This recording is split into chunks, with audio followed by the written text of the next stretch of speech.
qu'est-ce que nous avons fait de mieux que les gens qui sont dehors pour mériter nous là, qui sommes là aujourd'hui? Hier, j'étais avec le frère Hervé. Je ne sais pas si le frère Hervé se rappelle, on était avec des sans-abri. Tu sais, ceux qui étaient de l'autre côté, celui à qui tu as beaucoup parlé, là, qui a on avait il y avait deux autres messieurs qui étaient venus pour ceux qui étaient couchés, qui avaient ramené de la nourriture pour ceux-là. Oui. Ces gens avaient de l'amour. À ce moment précis, quand je voyais les deux autres qui étaient partis pour ramener de la nourriture, et ils leur disaient, ça fait 2 jours qu'on ne s'est pas vu, mais je me rappelle de vous que la dernière fois vous manquiez de nourriture. Donc quand ils ont trouvé, ils ont pensé à ceux qui n'étaient pas avec eux. Et ils ont ramené la nourriture à ceux-là. J'ai dit, voici des gens qui sont dans la rue, qui pratiquent même l'amour plus que nous qui sommes chrétiens. Je ne parle pas de nous, mais je parle de certains qui sont encore chrétiens, mais qui n'ont pas encore compris cela. Ils vont avoir quelque chose, ils vont penser que c'est pour eux. Et quand j'ai vu ce qu'il avait reçu, le pain de mie, il avait reçu, je pense, 2 sachets de pain de mie. Il a ramené les sachets, il a dit, bon, je t'en donne un, moi je garde un. Alors que si c'est nous, il a dit, mais ça fait 2 mois que je ne mange pas, j'ai que deux sachets de pain de mie, pourquoi je vais lui donner? Mais non, il est venu, il a donné. Il regarde ceux-là. Et l'autre, quand il a reçu ça, parce que l'autre n'était pas là quand on nous donnait la barquette, il a dit, ah, moi aussi j'ai reçu une barquette. Il est là à côté de moi, assis-toi, on va manger. Je dis, regardez les gens qui sont dans la rue, qui s'aiment. Et nous, on a tout.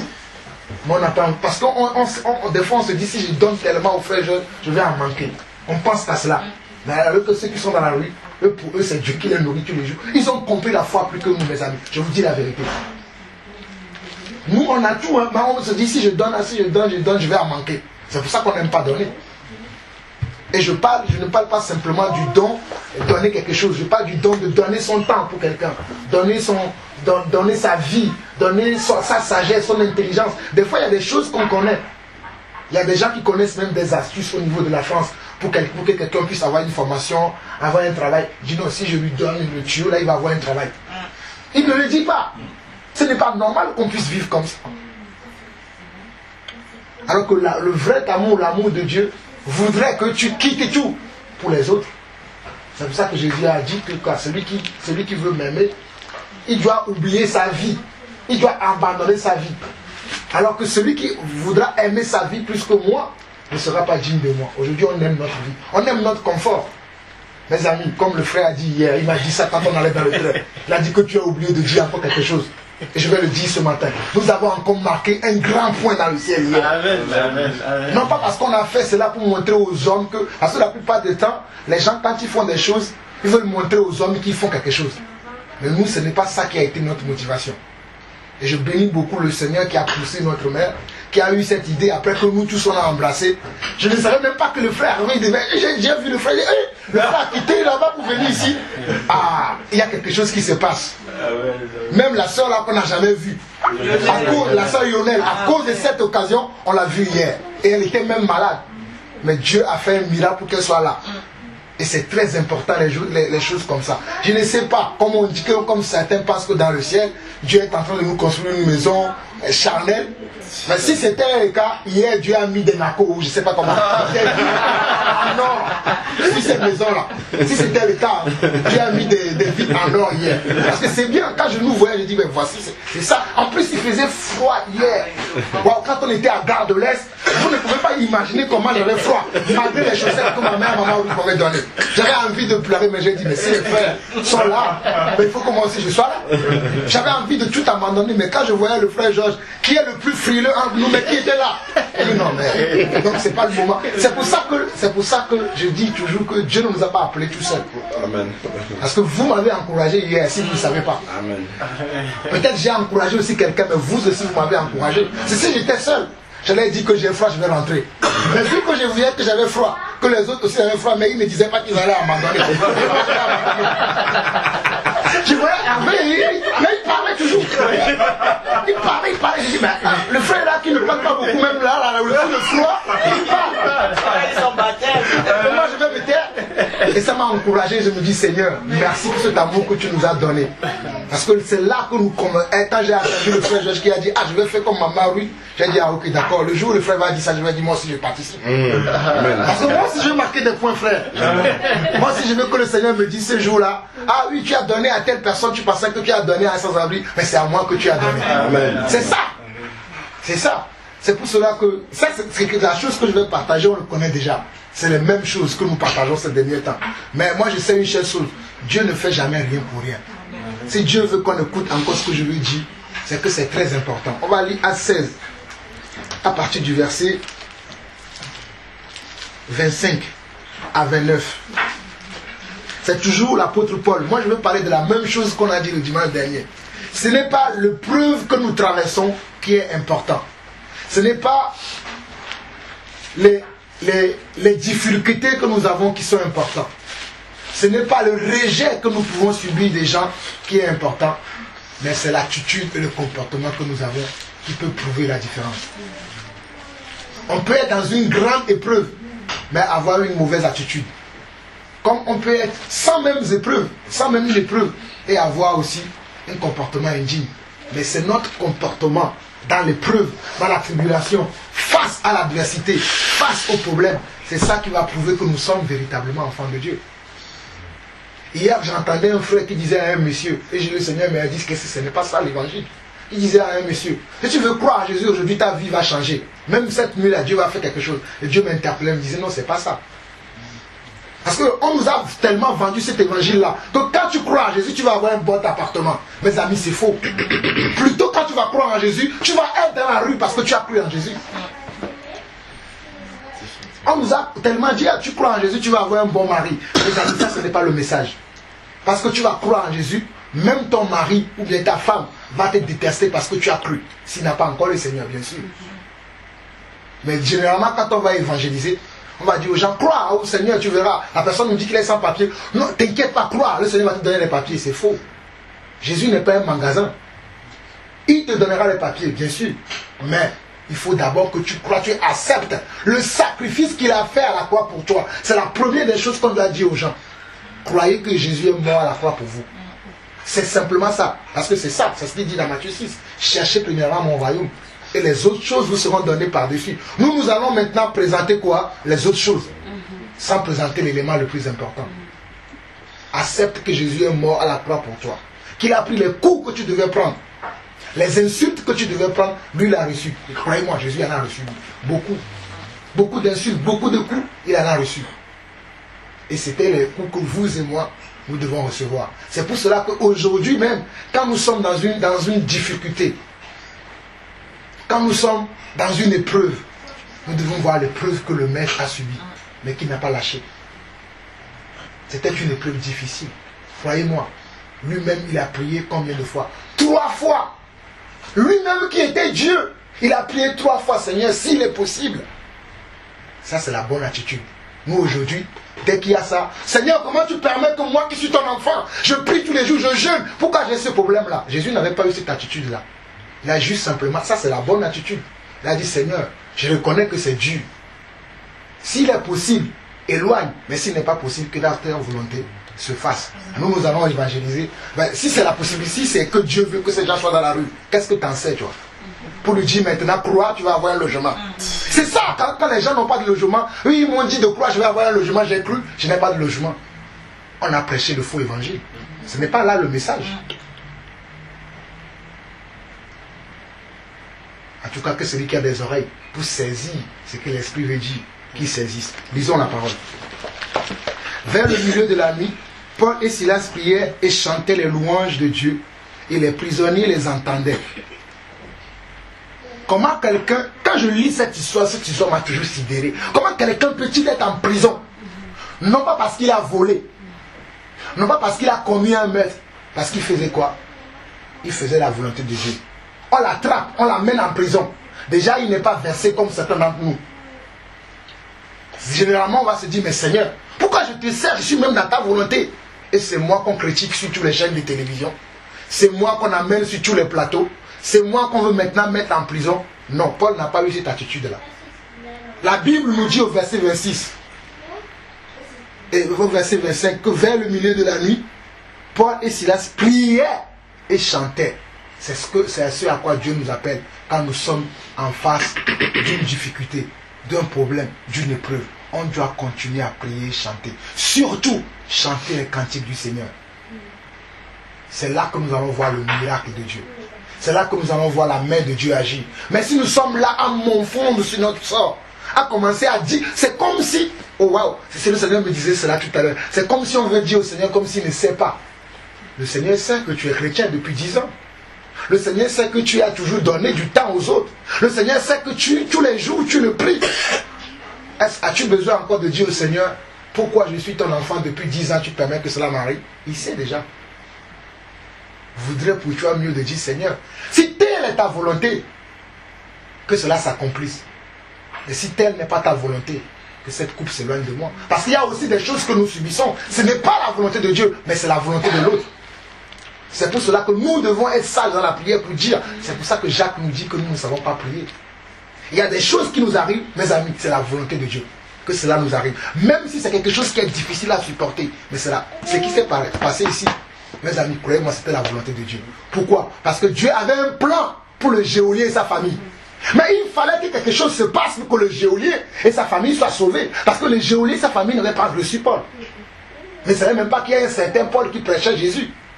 Mais quand il a vu qu'on a amené ces gens-là devant lui, et qu'on lui a dit que ces gens prêchaient Jésus, maintenant il faut les battre de verge, on les a battus de verge, maintenant toi tu vas les garder, ben, les geôliers ont entendu ce qu'ils font. Mais il les a mis dans la prison. Pour lui, il ne s'attendait pas que ces hommes-là dans la prison, ils vont commencer à chanter et prier le Seigneur. Mais quand il a vu que malgré que toutes ces choses sont passées, et que ces hommes continuent à chanter et prier le Seigneur, et que tout d'un coup le Seigneur a opéré un miracle devant ses yeux, il a pris peur. Il s'est dit, mais waouh, le ciel va tomber sur moi. Parce que ces hommes-là ne méritent pas ce qui vient d'être se passer là. Je vais me tuer. Et qu'est-ce que Paul a dit? Non, nous sommes encore là. Voici encore une épreuve. Une preuve palpable. Si c'est nous, dès que la prison s'ouvre, ah, Dieu m'ouvre une porte pour que je puisse sortir. On va courir. On va prendre nos pieds. On cherche Georges, on ne le voit plus. On va au Bourget, on ne le voit pas. On va à Champignon, on ne le voit pas. On va à Évry, même on va à sans Provence, on ne le voit pas. Perdu, sans réseau, on n'a plus rien. Mais eux, ils sont restés là, intacts. Pour dire à l'homme là, ne te tue pas. Et c'est là, c'est une porte ouverte maintenant que le Seigneur ouvre pour qu'il puisse annoncer maintenant l'évangile à ce monsieur-là. Ta situation, mon frère, ma soeur, c'est pour que tu puisses annoncer Jésus à quelqu'un. Ta situation dans laquelle tu es, c'est pour que tu puisses annoncer Jésus à quelqu'un. Qu'il y a un Dieu qui peut encore agir dans sa vie. Qu'il y a un Dieu qui peut encore changer les choses. En plus, ça va être, comme on dit, d'une pierre deux coups. Non seulement Dieu les a libérés pour leur montrer qu'il est avec eux, mais il a aussi sauvé quelqu'un, toute une famille. Et je vous assure que quand Dieu sauve une famille, je suis très content de voir le frère et Annick ici. J'aimerais bien que mon frère soit là avec moi ici. J'ai beaucoup de frères, mais ils ne sont pas là. C'est une grâce d'avoir un frère dans le Seigneur qui sert. Quand j'étais là tout à l'heure, j'ai vu les deux, j'ai dit waouh Seigneur, quel miracle! C'est une grâce. Frère, c'est un encouragement que le Seigneur te donne de voir ton propre frère croire au même évangile auquel tu crois. Aujourd'hui, il y en a beaucoup ne voient pas ça. Tu vois, l'autre il est dans le Seigneur, l'autre il est un grand mafra de grand chemin. Il casse les maisons des gens, il va voler l'argent sur le compte des gens. Mais c'est une grâce d'avoir les deux mêmes frères. Et ce n'est pas fini. Hein. Amen. Même votre grand frère à qui tu es, lui aussi sera sauvé. Amen. Amen. Servez simplement le Seigneur. Faites simplement, vous allez voir des choses. Moi je crois seulement. Waouh, nous servons un grand Dieu, mes amis. Comme la sœur Ruth a prié la dernière fois, que ce n'est pas un bois. Nous ne prions pas un Dieu bois comme les Asiatiques, là ils ont leur Dieu Bouddha là en bois. Non, nous prions le Dieu véritable. Amen. Le Dieu véritable, c'est lui que nous prions. Alléluia. Ayons courage. Ne perdons pas notre vue sur ce Dieu-là. Et pour finir, je n'ai même pas besoin de finir, vous avez même déjà compris. Ce n'est pas la taille de l'épreuve que nous... Mes amis, Dieu est puissant, Dieu est vivant. Alléluia. Nous servons un Dieu vivant.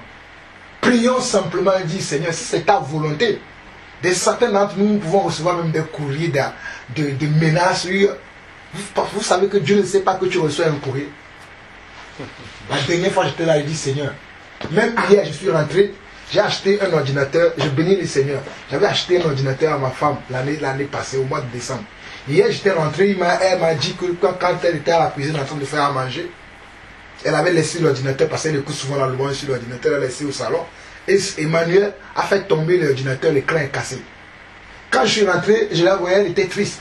Elle me dit, j'espère que... Elle me dit, quand elle voulait me parler, moi j'étais toujours souriant.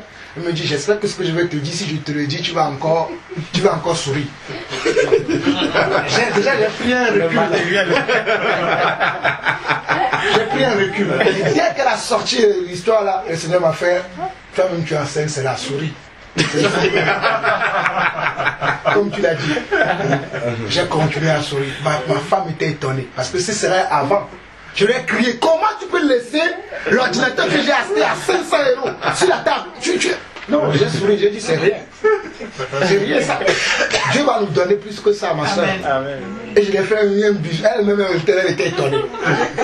Vous savez pourquoi? Parce que j'ai marqué un point dans le ciel. Et Satan voulait que le point là que j'ai marqué, quand je rentre chez moi, que ce point là soit effacé. Mais j'ai reconnu, j'ai dit waouh, tu ne mourras pas cette fois-ci. Dans le passé tu m'as eu. Mais aujourd'hui là, ça ce n'est que du matériel, tu mourras pas.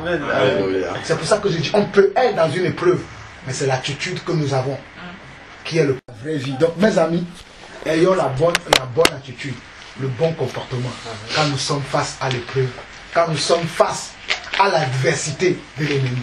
Certains d'entre nous, l'ennemi le fait exprès. Parce que nous lui manquons des buts depuis des... Qu'est-ce que je vais faire maintenant pour avoir ta route? Quand je le prends par là, il trouve une échappatoire. Je le prends par là, je vais passer par là, là je suis sûr. Et c'est là où quand tu passes encore, là, la Bible dit que résister lui à comment? Avec une foi ferme. Et il sera l'un de nous. En tout cas, que celui qui a des oreilles pour entendre, attend, soyez bénis. Amen. Amen. On priait avec une sœur à Livry. Elle habite. Un petit verset, donc un petit passage que je voulais lire pour nous rappeler ce que le standard que le Seigneur attend de ses enfants que nous sommes. Nous savons que Jésus est venu sur la terre, comme je le dis souvent, si c'était pour apporter un message, même un message révolutionnaire, le Seigneur aurait pu passer par un prophète, comme cela se faisait dans l'Ancien Testament. Déjà Jean-Baptiste, qui est venu, Jean-Baptiste aurait pu prêcher le message. Si c'était le message seulement, Jean-Baptiste aurait bien pu prêcher ce message-là. Mais le Seigneur a laissé, comme nous le savons, son ciel de gloire pour descendre, pour vivre dans la chair comme nous. Pas vivre charnellement, mais vivre dans la chair. C'est pas pareil. C'est-à-dire qu'il s'est incarné dans un corps humain. C'est tout ce que je veux dire. Parce que le Seigneur a toujours vécu par l'Esprit.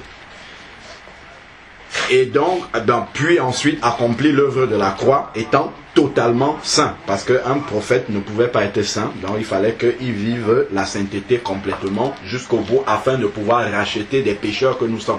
Parce qu'un pécheur ne peut pas racheter un autre pécheur. Seul quelqu'un qui est saint, qui a la sainteté parfaite de Dieu, était capable de racheter les pécheurs que nous sommes. Donc voilà la première raison pour laquelle le Seigneur est descendu. Et l'autre raison, c'était pour montrer le chemin du disciple.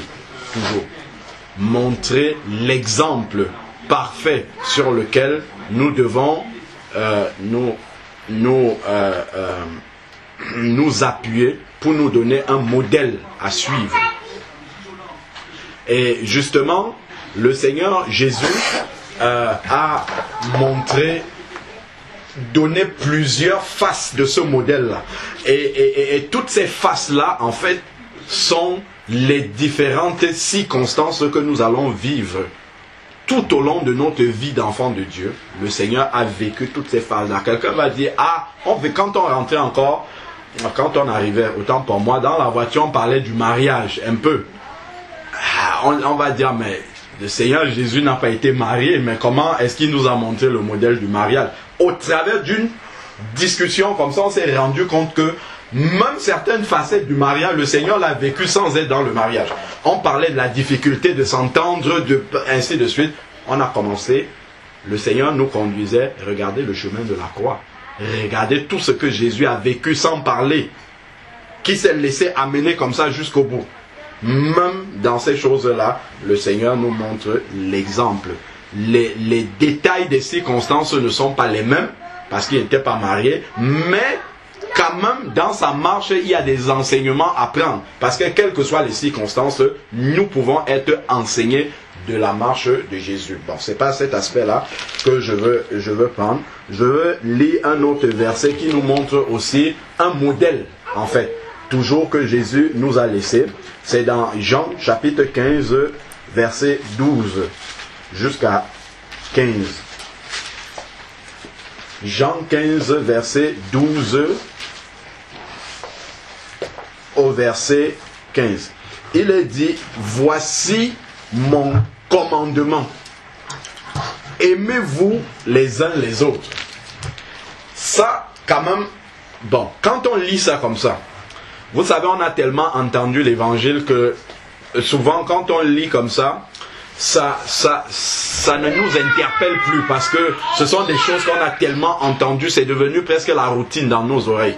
Mais juste dans cette parole-là, quand il dit « Voici mon commandement, aimez-vous les uns les autres », ça déjà, ça pose un vrai problème. Dans l'entendement humain, normal, qui n'a pas l'inspiration de l'Esprit de Dieu. Est-ce que aimer quelqu'un peut être un commandement? On va dire, on aime ou je t'aime parce que je le sens, ou je ne t'aime pas parce que je ne le sens pas. Mais est-ce que aimer peut être un commandement? Ça c'est une question, ça quand même. C'est une question difficile. Mais lui, il dit, je vous donne un commandement. Donc tu dois aimer l'autre, tu dois aimer ton prochain. Aime ton prochain, aime dans le premier, aime le Seigneur ton Dieu de tout ton cœur, de tout ton âme. En fait, tu n'as pas le choix, tu dois le faire. Tu le fais même par obéissance, tu dois aimer. C'est une question d'obéissance d'abord, avant d'être une question de je sens la chose ou je ne sens pas. Tu n'as pas à ressentir ou à ne pas ressentir, tu dois aimer ton prochain. Et quand il dit je vous donne un commandement, aimez-vous les uns les autres, il y a une virgule, mais ça ne continue pas avec des conditions. Si il te sourit quand tu le regardes, si lui aussi il t'aime, il n'y a aucun si. C'est tu dois aimer ton prochain, c'est une obligation. Sinon tu ne peux pas entrer au ciel en fait. Parce que la Bible nous dit, mettons un doigt dedans. Allons voir un peu quelque chose. Romains 5. Vous allez, quand j'ai lu ça cette semaine, j'étais presque choqué de lire ça, parce que ça nous concerne tous. Et c'est de voir vraiment le standard de l'amour de Dieu. Prenons un peu Romains 5. Romains chapitre 5.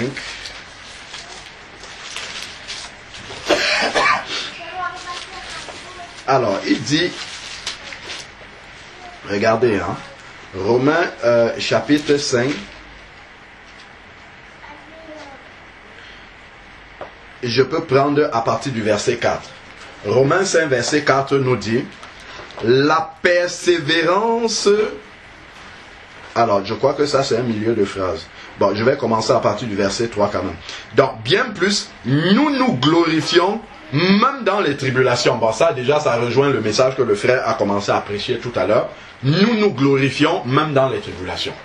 Même dans les tribulations, nous nous glorifions. Donc, ce ne sont pas les tribulations qui vont nous empêcher de nous glorifier. Ils ne se glorifient pas d'eux-mêmes, ils se glorifient du Seigneur dans leur vie. Donc, alors nous nous glorifions, sachant que les tribulations produisent la persévérance. Donc, s'il n'y avait pas de tribulation, ben, où serait la persévérance? Déjà, de quelle manière tu pourrais prouver réellement ton amour à Dieu? S'il n'éprouvait pas cet amour-là au travers de l'épreuve, au travers des tribulations, parce que c'est facile de dire je t'aime quand tout va bien, même aux humains, même au Seigneur.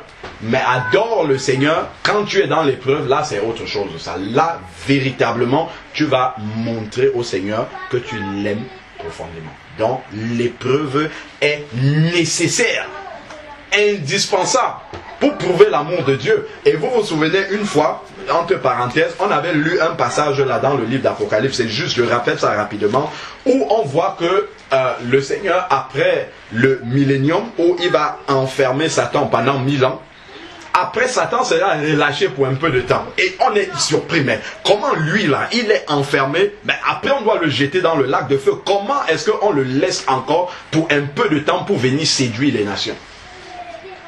Et là, le Seigneur nous avait conduit à nous rendre compte que pendant le millénium, effectivement, Satan sera enchaîné, donc il ne pourra pas tenter les hommes. Et Jésus va régner sur terre pendant ces 1000 ans, là, un règne de paix, dont les nations qui vont vivre ne vont pas vivre pendant cette période-là, selon la manière dont nous avons vécu, étant tentés par Satan tout le temps. Donc ça sera facile de suivre Jésus à ce moment-là. Donc à la fin, il faut que Satan revienne encore pour qu'on voit ce qu'il y a dans leur cœur véritablement. Satan, je vous ai dit tout à l'heure, participe à l'œuvre de Dieu sans le vouloir. Parce que Satan révèle aussi le cœur de l'être humain. Quand Dieu laisse agir, regardez le cas de Job. Quand le Seigneur a laissé, vas-y, tu parles de Job là, c'est ton serviteur, vas-y, essaye, touche-le un peu. Donc, et Dieu a laissé, pourquoi Dieu a laissé? Parce qu'il fallait éprouver véritablement l'amour que Job avait pour Dieu. Donc le Seigneur a laissé Satan agir de cette façon-là. Donc ça c'était entre parenthèses, juste pour nous rappeler que l'épreuve est nécessaire non seulement pour nous bâtir, mais aussi pour que nous-mêmes nous puissions réaliser à quel niveau en fait de foi, à quel niveau notre foi se situe par rapport au Seigneur. Est-ce que l'épreuve va nous amener à nous détourner? Est-ce que l'épreuve va nous amener à nous refroidir? Est-ce que l'épreuve va nous amener à douter? Jean-Baptiste, qui a vu Jésus passer, il dit ça, c'est l'agneau de Dieu qui ôte le péché du monde. Il a dit sans aucun doute. Il n'a même pas douté un seul instant. Il dit ça là, c'est l'agneau de Dieu qui ôte le péché du monde. Et dans un autre passage, lui-même, il confirme que Dieu lui a dit que celui qui va venir au baptême, sur lequel la colombe va descendre, c'est lui le Messie. Donc il le dit sans aucun doute. Mais après, quand il était dans la prison, au plus profond de l'épreuve comme ça, il envoie ses disciples, il dit allez lui demander, est-ce que c'est sûr que c'est lui le Messie? Pourquoi il demande si c'est sûr que c'est le Messie? Parce qu'il ne s'imagine pas que le Messie peut être là et lui en prison, c'est pas possible. Pourtant, il est celui qui précède le Messie. Donc c'est vraiment des cas comme ça que le Seigneur nous montre dans la parole, que même ceux qui étaient des géants dans la foi, on a vu Abraham aussi, le père même de la foi, qui s'est retrouvé dans une circonstance où le Seigneur lui dit, je vais revenir à cette même période, ta femme là, elle sera enceinte. Bon, la femme lui dit, bon, toi-même tu vois ce qu'on a écouté là, je paraphrase un peu, hein. Bon, on peut, entre guillemets, je paraphrase, on peut aider le Seigneur dans le plan qu'il nous a dit. C'est pas quand même moi qui vais avoir un enfant. Allez, prends ma servante. Allez, hop. Le problème est là jusqu'aujourd'hui. Hein. Même comme le Seigneur a après corrigé en mettant Isaac, le problème est toujours là. Le problème israélo-palestinien, c'est la base. Hein. C'est le problème d'Abraham là, avec jusqu'aujourd'hui. Israélo-palestinien, c'est ça l'origine de ce problème-là, qui dure jusqu'aujourd'hui. Et seul le prince de paix pourra réellement résoudre ce problème-là. Seul lui pourra résoudre ça. Les hommes ne peuvent jamais résoudre le conflit israélo-palestinien. Même si les autres ont un territoire, tout ça ne s'arrêtera pas. Parce que la base est spirituelle déjà. Bon, ça c'était juste entre parenthèses. Donc revenons au passage que nous sommes en train de lire. Donc voilà, la tribulation produit la persévérance. Et la persévérance va maintenant produire une fidélité comment? Éprouvée. Si ta foi n'est pas éprouvée, on ne peut pas savoir si c'est une vraie foi, si c'est une foi solide. C'est une fois que tu es sorti de l'épreuve que tu peux dire réellement j'ai la foi. Regardez deux personnes qui vont rencontrer des inconvertis et qui témoignent. Un témoigne seulement parce qu'il connaît la parole de Dieu. Ah, Dieu dit ceci, ceci, ceci. C'est bien. L'autre témoigne la même chose, mais il a le vécu derrière. Lequel va plus toucher le cœur de celui à qui vous parlez? C'est celui qui a le vécu, en plus de la parole. Parce que sa foi n'est pas théorique. Sa foi, il y a du vécu. Et l'épreuve, c'est la meilleure école pour pouvoir témoigner après. Regardez tous les serviteurs que Dieu a utilisés puissamment. Ils ont d'abord dû passer par l'épreuve. Commencer par Moïse. Moïse, chassé du palais, traverser le désert, rencontrer. Il a d'abord été formé comme ça avant de pouvoir vraiment témoigner de la part du Seigneur. Après, on a tous les autres modèles. L'apôtre Paul, dont le frère parlait tout à l'heure. Donc, la foi doit être éprouvée et cela produit une fidélité éprouvée. Alors, et la fidélité éprouvée l'espérance. La fidélité éprouvée. C'est pas une fidélité comme ça, mais c'est une fidélité qui a été testée et qui est sortie justement victorieuse. Après maintenant, il dit, or, l'espérance ne trompe pas, parce que l'amour de Dieu est répandu dans nos cœurs. Comment? Par le Saint-Esprit qu'il nous a donné. Donc, si ton amour est humain, cet amour-là sera conditionné. Tu vas dire, je l'aime si elle m'aime. Je lui souris si elle me sourit, ainsi de suite. Mais il dit, aimez-vous les uns, je vous donne un commandement. Comment est-ce que tu peux aimer quelqu'un par commandement, par obéissance? Si ce n'est le Saint-Esprit qui met cet amour-là dans ton cœur. Si ce n'est pas l'Esprit de Dieu, tu ne peux pas manifester cet amour-là. Voilà pourquoi on doit même prier. Puisque nous prions pour que Dieu nous aide à obéir à sa parole, même pour aimer, nous devons prier pour ça. Seigneur, aide-moi à aimer, non pas parce que les circonstances m'incitent à aimer, mais aide-moi à aimer par ton esprit. Et là, ça ne dépend plus des circonstances, c'est l'amour de Dieu qui s'écoule. Bon, continuons maintenant pour venir au vrai verset sur lequel je voulais m'arrêter. Alors, car lorsque nous étions encore sans force, donc on ne connaissait pas, Christ, au temps marqué, est mort pour des impies. Ça, c'est là où je voulais arriver. Christ est mort pour des impies. Imaginons un peu. Nous étions impies. Et Christ est mort pour nous. Et il n'est pas mort parce que nous étions de bonnes personnes. Il est mort par amour pour des impies. Et ça, c'est le standard de l'amour de Dieu. Nous devons aimer des personnes qui sont impies vis-à-vis de nous. Et c'est un commandement. C'est un commandement. Quand il dit aimez vos ennemis dans Matthieu 5 là-bas, c'est un commandement en fait. C'est pas qu'il te demande si tu veux. C'est pour ça que quand on dit suivre le Seigneur, suivre d'une façon qui nous convient, c'est facile. Tout le monde, beaucoup de gens font ça. Mais suivre le Seigneur selon le standard de Jésus, quand on entre vraiment dans la profondeur de l'amour de Dieu, on se rend compte que véritablement le modèle de Jésus pour suivre sa véritable, si tu n'as pas tout quitté comme le frère disait, tu ne peux pas manifester cela.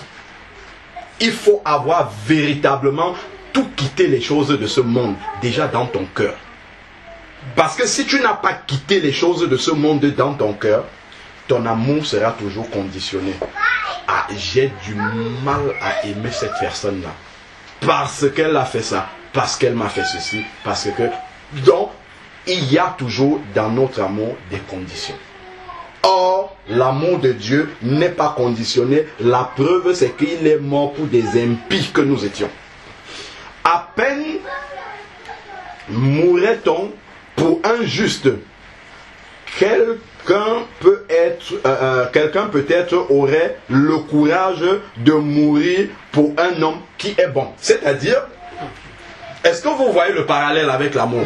En fait, nous pouvons aimer ceux qui nous aiment. Nous pouvons aimer des gens parce qu'ils nous font des choses que nous apprécions. Nous pouvons aimer des personnes parce que, au point même de nous sacrifier pour ces personnes-là, parce que nous voyons que ces personnes-là sont aimables. C'est ce qu'il dit là.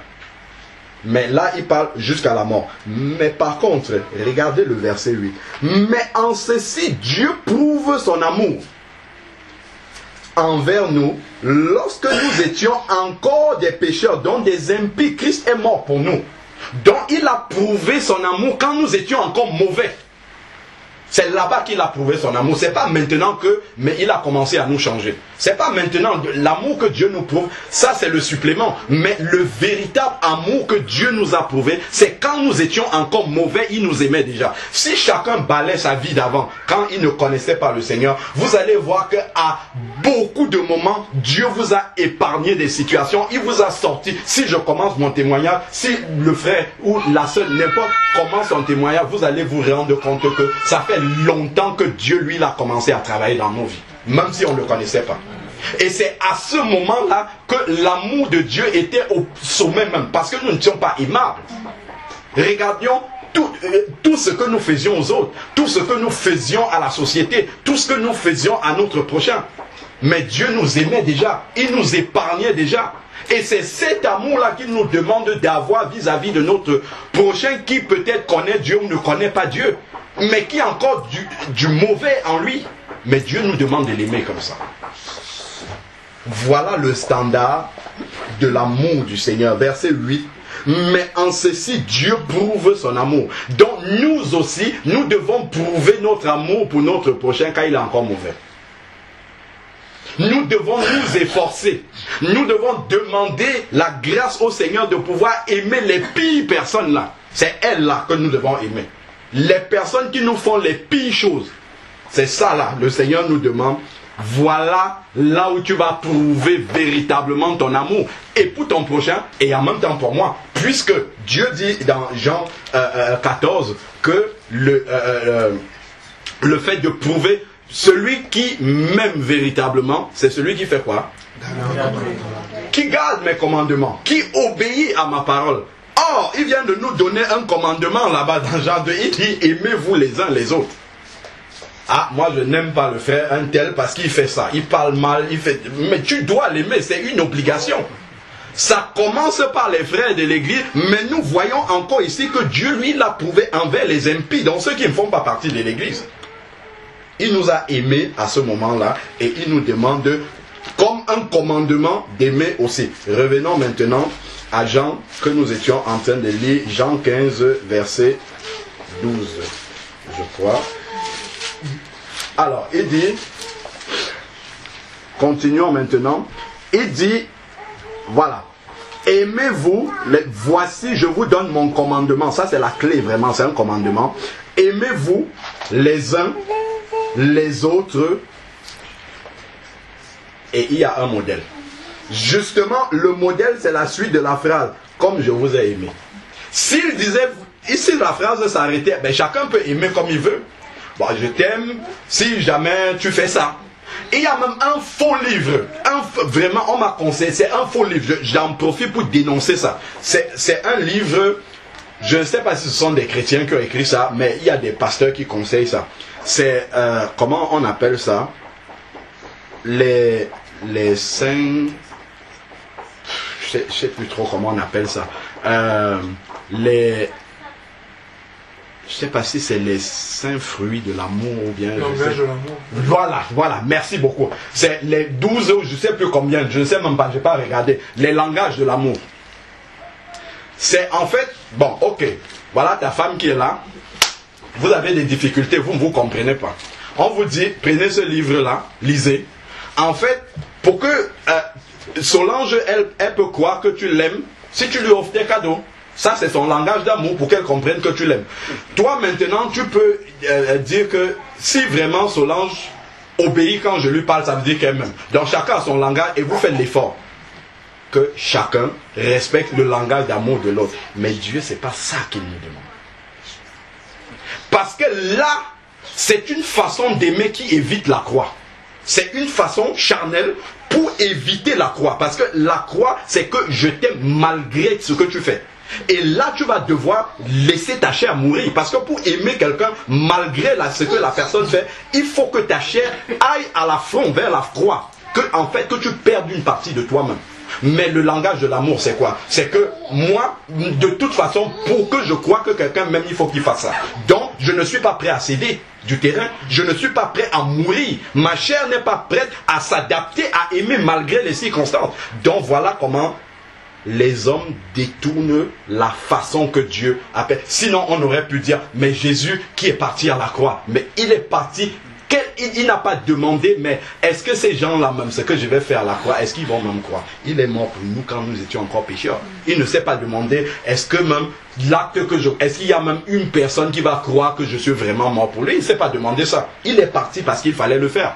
C'était pour lui un acte d'amour, comment dire, dénué de tout intérêt.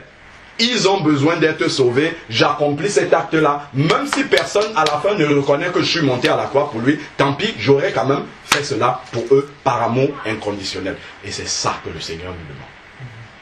C'est ça qu'il nous demande. Mais ça, les langages d'amour, ça là, ce sont des façons humaines d'aimer les gens. je te donne mes conditions. Voici comment, pour l'amour, ce que moi je considère comme étant l'amour, c'est que tu fasses ça, tu fasses ça, tu fasses ça. Jamais ça, c'est pas l'amour de Dieu, ça. Le véritable amour de Dieu, c'est tu es une créature de Dieu dont je t'aime pour cela. Point à la ligne. C'est tout. Dieu t'a créé, donc je t'aime. Parce que Dieu t'aime aussi, moi aussi je t'aime. C'est tout. C'est la seule raison. Si Dieu n'aime pas quelqu'un, ok, on ne peut pas. Mais Dieu aime tout le monde. Donc je dois aimer cette personne parce que Dieu l'aime. C'est tout.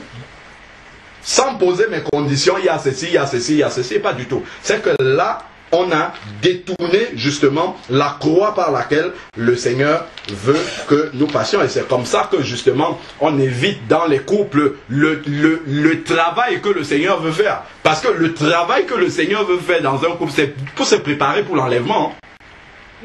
Moi je l'ai toujours dit.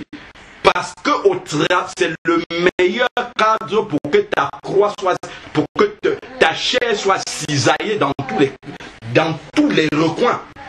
Et à la fin, si tu sors victorieux, je t'assure que tu peux lever la main comme ça et partir au ciel directement. Parce que là, tu as tous les contours. Mais sachez, ceux qui ne sont pas mariés, le Seigneur, c'est la même chose pour tout le monde. Il va trouver des meilleures circonstances pour que vous traversez les mêmes épreuves. Et il ne faut pas dire, ah ça c'est pour eux là. Les mêmes circonstances là, il va adapter ça à la vie de chacun pour que tu traverses aussi la même chose et que ta foi soit éprouvée de la même façon. Continuons maintenant ici là. Verset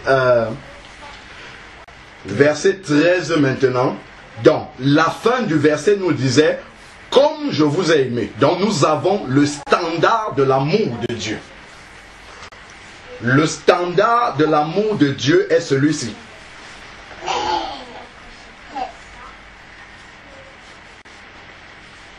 C'est d'aimer comme Jésus a aimé, sans aucune condition humaine. Et au contraire même, aimer des personnes qui sont encore impies. Alors, donc continuons maintenant. Verset 13, il dit, il n'y a pour personne de plus grand amour que de donner sa vie pour ses amis. Regardons encore. Il n'y a pour personne de plus grand amour que de donner sa vie pour ses amis. Dans l'expression sa vie, donner sa vie, il y a beaucoup de choses là. Beaucoup, on peut passer des jours et des jours à parler de ça. Parce que donner sa vie pour les autres, la chose la plus importante, enfin, selon l'intelligence humaine, la chose la plus précieuse que nous avons, c'est notre vie. Voilà pourquoi tout le monde a peur de la mort. Parce que c'est la fin de la vie. C'est pour cela. Parce que c'est la chose la plus précieuse. Si on dit à quelqu'un maintenant, tu dois mourir, bon voilà, là, il comprend qu'il va perdre la chose la plus précieuse de sa vie. Bon, s'il a préparé la mort, oh Seigneur, l'attente que tu me prépares dans le ciel, je vais la retrouver. Et l'autre va commencer à s'attrister parce qu'il regarde la maison qu'il a, il regarde la voiture, il regarde la belle paire de chaussures. Bon, tout ça, il se dit, je vais devoir laisser tout ça pour partir. Parce qu'il n'a jamais imaginé qu'il était un voyageur sur la terre et qu'il va devoir laisser tout ça pour partir. Et c'est le malin qui est là dehors, qui nous fait oublier. Il regarde son travail, il regarde sa promotion, il regarde tout le monde qui est peut-être à ses ordres et tout. Il dit, waouh, je vais devoir laisser tout ça. Il regarde tous les gens qui lui obéissent et tout ça. Il dit, oh, et surtout qu'il va partir, il ne sait même pas où il va. Pour ceux qui réagissent comme ça, en général, il ne sait pas où il va. Parce que s'il savait où il allait réellement et qu'il allait au bon endroit, je crois qu'il ne serait pas dans cet état.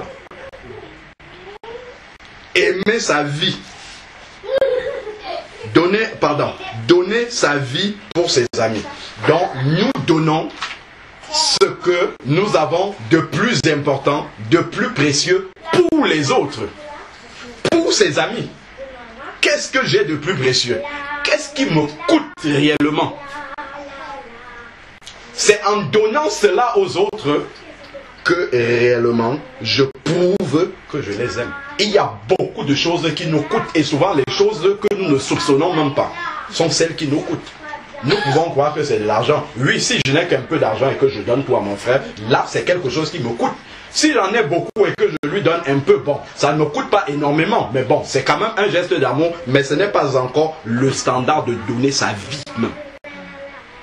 Regardons pour nous qui sommes ici là, où les autres vont dire que le temps c'est de l'argent ou bien je ne sais pas trop quoi, mais le temps c'est quelque chose qui nous coûte énormément.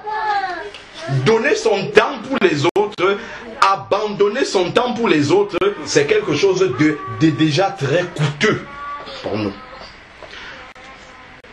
Donner son amour propre parfois, accepter que les autres nous écrasent par amour pour Jésus.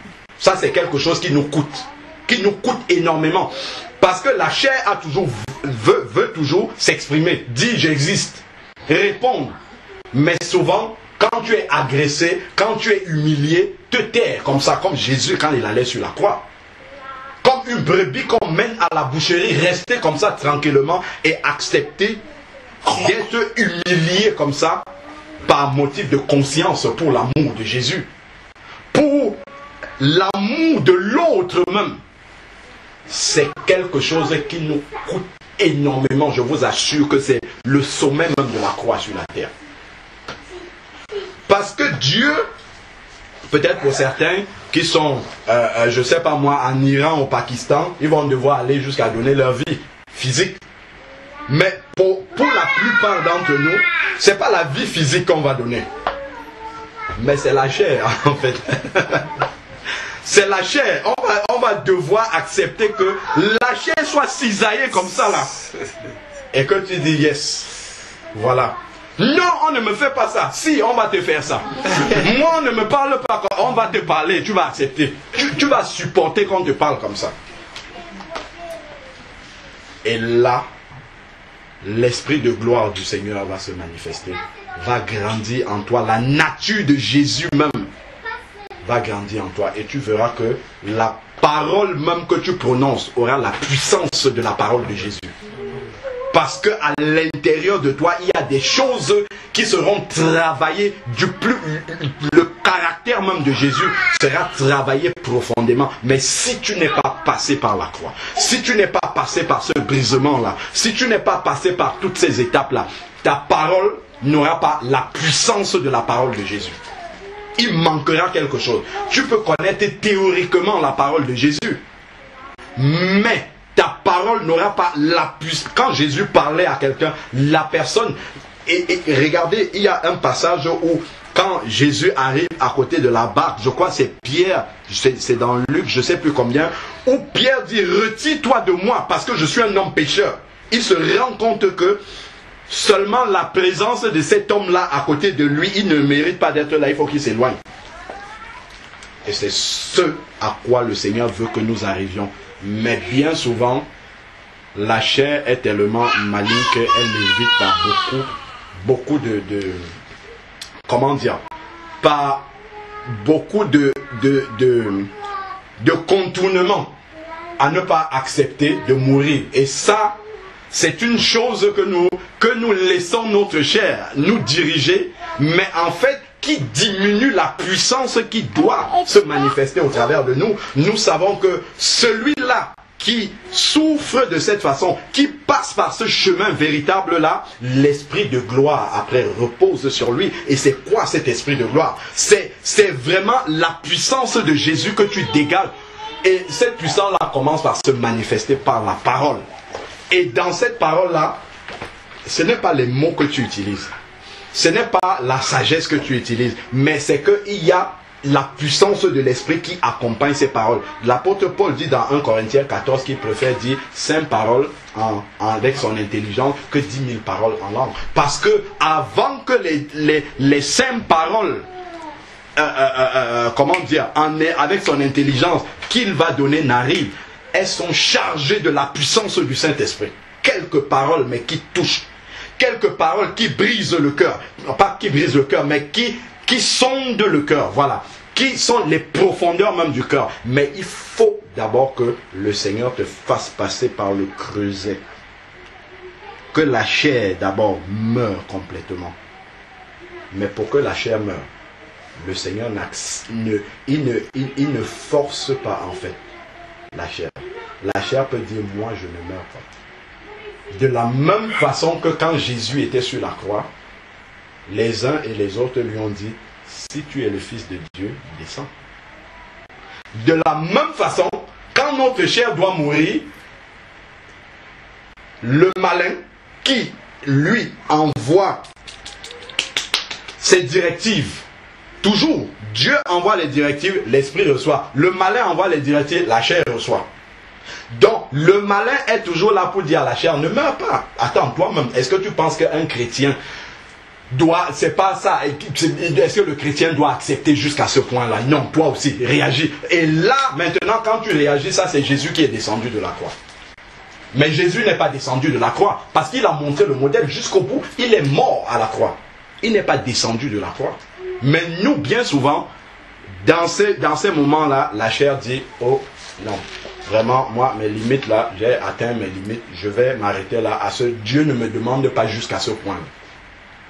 Et on peut décliner ça dans beaucoup d'exemples quotidiens de la vie de chaque jour, nos rapports avec l'autre prochain, de façon générale. Que ça soit au travail, que ça soit à l'école, que ça soit dans le couple, que ça soit partout. Toutes les circonstances, Dieu les utilise pour faire mourir notre chair. Toutes ces circonstances-là. Maintenant, il faut pouvoir écouter la voix de Dieu, laisser la chair passer par là, et là, on va voir l'Esprit du Seigneur se glorifier au travers de nous. On va voir vraiment la puissance de Dieu se manifester au travers de nous. Parce que des fois, quand on passe par là, on pense que nous sommes en train de perdre quelque chose de notre personne. Mais en réalité, notre personne charnelle est en train de perdre du terrain ou tout ce qu'on veut. Mais la personne, l'être spirituel, l'être intérieur est en train de se fortifier. Il est en train de grandir. Parce que ça, les choses de l'esprit, la chair ne reçoit pas ça. Ça, on le sait. Mais par contre, notre être spirituel à l'intérieur, lui, il reçoit ça comme une puissance, comme une dynamite.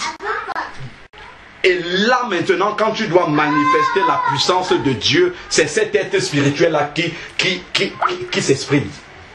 Qui s'exprime avec cette force-là.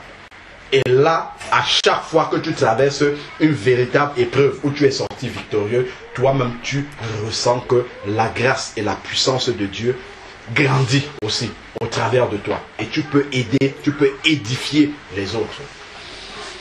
Mais si nous sommes toujours à pleurnicher, comme on disait là, si nous sommes toujours à nous plaindre, oh Seigneur, pourquoi ça? Pourquoi ceci? Pourquoi cela? Pourquoi? Mais si Dieu envoie quelqu'un vers toi, la personne dit, oh frère Georges, vraiment je traverse telle épreuve, est-ce que tu peux m'aider à prier? Toi-même vers qui le Seigneur a envoyé la personne, tu vas commencer à dire, mais toi-même mon frère, ma soeur, pourquoi tu es même d'abord dans cette épreuve-là? Donc toi-même tu vas encore questionner plus la personne et mettre la personne dans le doute. Voilà pourquoi le Seigneur ne va pas t'envoyer des personnes. Le Seigneur ne va pas envoyer des personnes vers toi parce que tu ne peux pas les édifier. Toi-même tu as fui l'épreuve. Toi-même tu as échoué dans l'épreuve. Mais Dieu ne va pas envoyer des personnes pour que tu les aides à sortir de l'épreuve. Pas du tout. Et ça encore, c'est un acte d'amour. Parce que le fait d'accepter de passer par l'épreuve, je n'accepte pas que pour moi. J'accepte d'abord pour moi, effectivement, parce que Dieu me demande, mais je pense aussi à d'autres personnes que je vais pouvoir aider lorsque je serai victorieux. Ça là, c'est un aspect de l'épreuve auquel on ne pense jamais. Parce qu'on regarde d'abord soi-même. Aïe, là, ça me fait mal maintenant, le fait que je sois là. Mais je n'imagine pas que le jour où je serai sorti de là, lorsque je vais pouvoir édifier un frère, une sœur qui traverse les mêmes circonstances, il y aura une certaine puissance, une certaine grâce qui va se déverser, qui va couler au travers de moi et qui va pouvoir aider les autres. Et même souvent, peut-être aider les autres même à éviter certaines circonstances par lesquelles ils peuvent passer. Et ça, c'est très important. Donner sa vie pour ses amis. Donner, c'est s'oublier soi-même. Ça, beaucoup d'enfants de Dieu ne sont pas encore arrivés à ce standard-là. On fait encore les choses par rapport à soi-même. Parce que donner sa vie, c'est donner ce que tu as de plus précieux. Et si tu donnes à quelqu'un ce que tu as de plus précieux, c'est-à-dire que tu ne peux pas dire, voilà, je t'offre ma Bible et tous les matins, je suis en train de penser à ma Bible que j'ai offert à mon frère. Non, quand je donne, je me suis détaché de cette chose-là. C'est ça. Quand je donne une chose à quelqu'un, j'oublie la chose, je me détache. Et voilà comment il dit donner sa vie pour les autres. Donc, j'offre ma vie. Vous avez vu l'apôtre Paul, il dit, je crois que c'est dans 2 Timothée, il dit, je sers déjà de libation, de sacrifice pour les autres. Mais il n'est pas mort pour lui-même. C'est pour l'évangile, pour que d'autres soient sauvés. C'est ça là, c'est se donner. En fait, notre propre vie doit être un sacrifice pour les autres. Ça, c'est le summum même de l'amour vers lequel le Seigneur veut nous amener. Et en même temps, en sacrifiant notre vie pour les autres, mais forcément, nous le faisons pour le Seigneur. On lit dans Matthieu 25, à chaque fois que vous avez fait ceci pour tel, c'est à moi que vous l'avez fait. C'est s'oublier soi-même pour sacrifier tout ce que nous sommes, tout ce que nous avons, tout ce que nous aimons, tout ça, d'abord pour les autres. Si les autres sont contents, moi aussi ça fait ma joie. Ça, c'est vraiment l'étape, le sommet, le standard auquel le Seigneur voudrait que nous puissions, que notre amour puisse se hisser jusqu'à ce standard. C'est donner sa vie totalement pour les autres. Donner sa vie. Et donner sa vie, si tu crois déjà que tu aimes suffisamment comme il faut aimer, regarde si ça a le prix de ta vie, ce que tu offres pour les autres. Et tu te rendras compte qu'il y a beaucoup de choses que tu préserves encore, que tu n'es pas capable de donner aux autres. Et c'est là qu'il faut céder du terrain. C'est là que Dieu veut toucher justement pour que même ça là, tu te débarrasses complètement pour que les autres puissent en bénéficier. C'est ça le sacrifice. C'est renoncer à un privilège pour que les autres en bénéficient. Mais ça, nous sommes contents quand nous bénéficions. Mais ce à quoi Dieu veut nous appeler, c'est que c'est quand les autres bénéficient de ça, c'est ça qui fait ma joie. Ça là, les païens ne peuvent jamais arriver à ce standard-là. Jamais. Les païens ne peuvent pas. Seul l'Esprit de Dieu est capable de manifester un tel amour, véritablement. D'être dans la joie plutôt quand les autres sont heureux. Parce que la chair ne peut pas produire ça. Seul l'Esprit est capable de travailler le cœur de l'être humain jusqu'à ce point-là.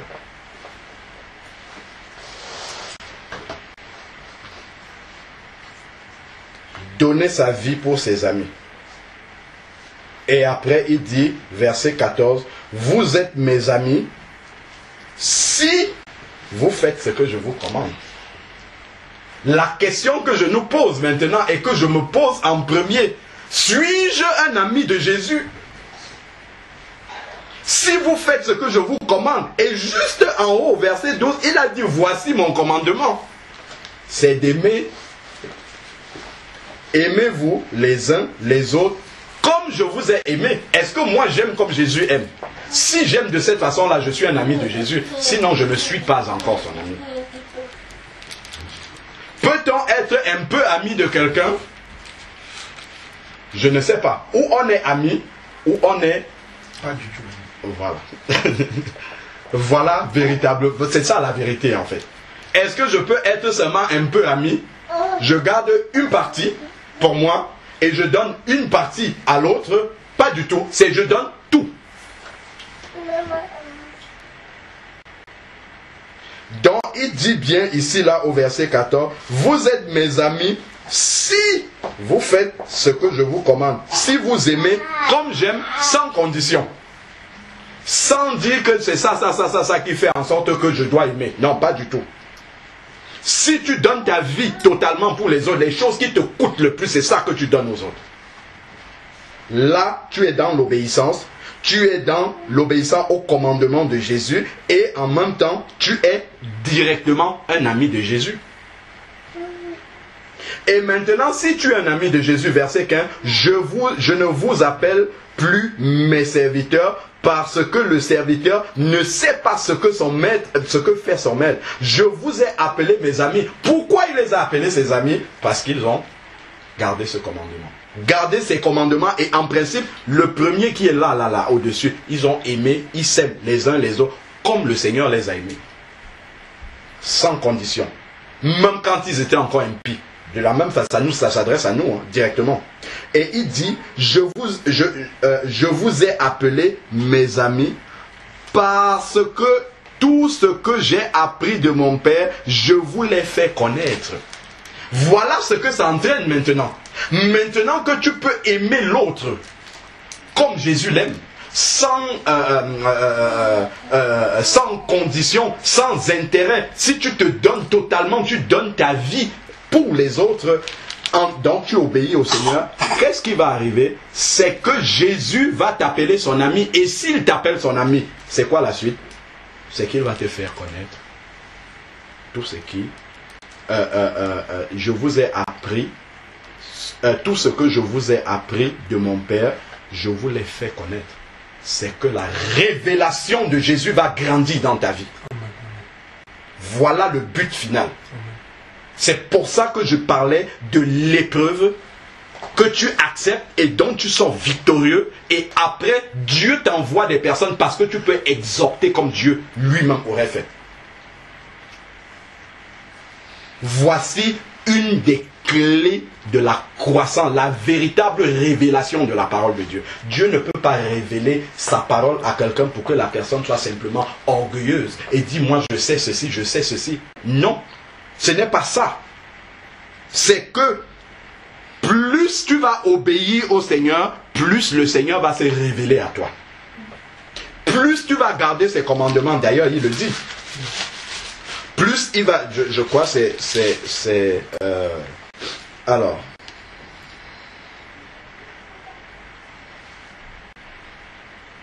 voilà, c'est Jean 14, juste à côté, verset 21, où il dit, celui qui a mes commandements, donc qui les garde, qui les pratique, qui les accepte, celui qui a mes commandements, Jean 14, verset 21, et les garde, c'est celui qui m'aime. Ça, on le sait.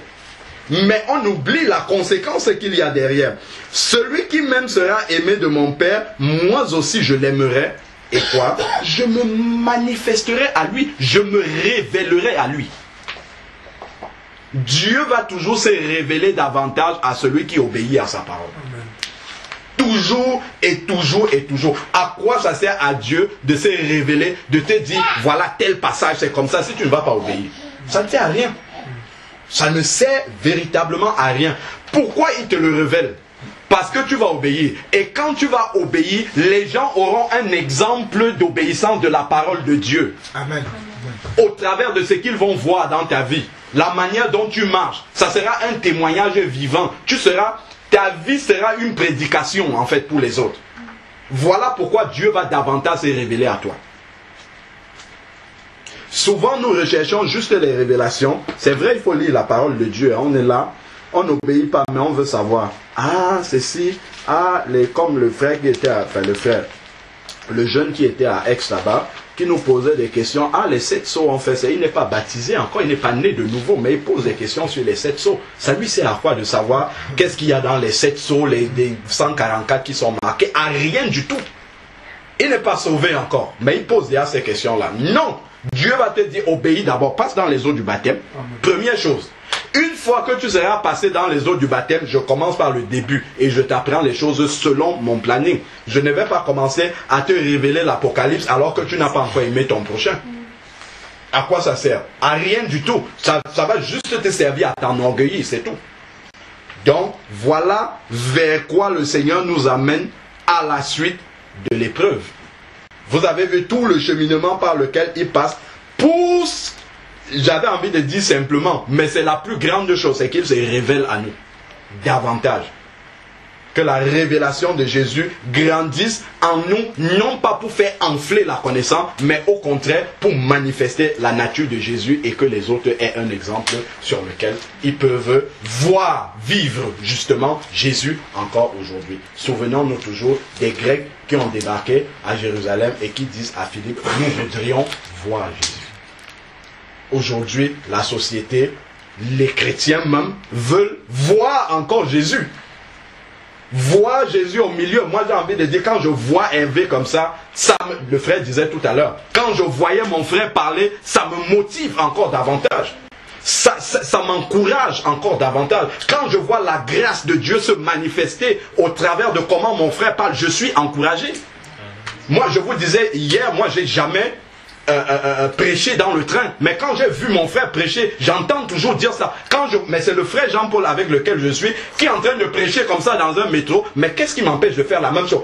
J'ai commencé à prêcher aussi, c'était la première fois. Mais seul je n'aurais pas pu faire ça parce que je vois la grâce de Dieu. Quand je vois mon frère faire, je dis mais ça c'est à ça que Dieu m'appelle. Voilà l'exemple que je dois suivre.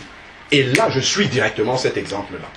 Et c'est ça que Jésus, parce que le frère est mort déjà aux barrières que moi j'ai encore.